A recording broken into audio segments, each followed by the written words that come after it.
Of course, we know with this technological race that we're in to get everything on smartphones, to get cash out the way so we can track, trace and monitor literally every aspect of our lives, people are going to get left behind.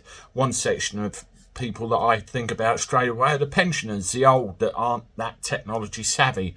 Forgive me, I know many of you are, but there are a large portion that aren't. I've done some video over the past months about parking meters and the fact they're getting stripped out of towns in favour of parking apps, and even ones that are there are just being converted over to ring this number, put this code in, pay for your parking online. Well, as one pensioner had enough of it and decided to set a challenge.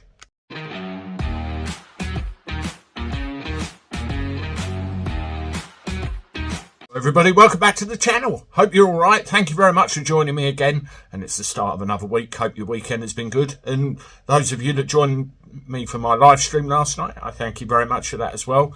Ensure you continue to do everything you can to support the channel, as you have been. It's appreciated. Well, yes, parking. In our high streets, the days of sticking your car in a spot, sticking 50p, a pound or whatever it is in a meter and going about your business are long gone. Nowadays, we're looking more at, we've got to put a Ringo app on our phone and put a code in and pay for it like that.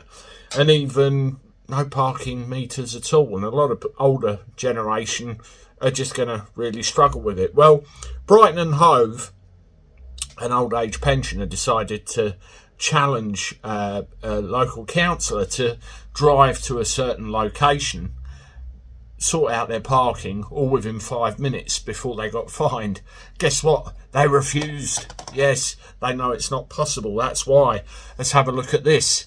Now, the lead councillor for transport has refused to take on a challenge from a reader of a particular paper to buy a parking ticket without a smartphone. Frustrated pensioner Don Macbeth wrote a letter to the paper disputing Councillor Trevor Mutton's claim that people without a phone can reach any shop to pay for their parking.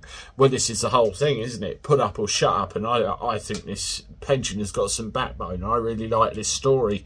He challenged the Brighton and Hove councillor to go to Pembroke Gardens in Hove, find a shop near enough to pay for parking within the 5-minute time limit allowed before you end up getting a ticket.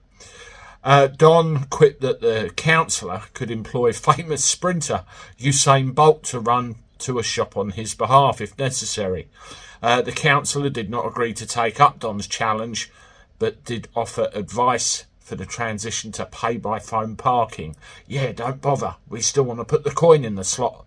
Don said, I would like to present Councillor Mutton, well, we'll say Mutton, what the hell, with a challenge.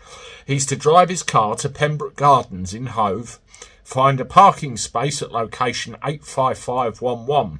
He then has to stop, find a shop in the city with a pay point sign and pay for his car, all within the 5-minute grace period. And the wonderful thing is, this pensioner said he will be standing there with a traffic warden armed with parking tickets and a stopwatch, and he will nail him if he fails, which obviously he hasn't taken up the challenge because he knows he wouldn't be able to do it. Now, this councillor has turned around and said, I understand that some people may take more than 5 minutes after parking their vehicle to find a pay point vendor in line with the nationally observed 5-minute period traffic wardens wait for. He said drivers can appeal against parking tickets if they feel they've not been given adequate time to make their payment. How about you just scrap the idea in the first place? This is yet another cash grab from yet another council, and it's spreading like wildfire. That's Brighton and Hove, folks.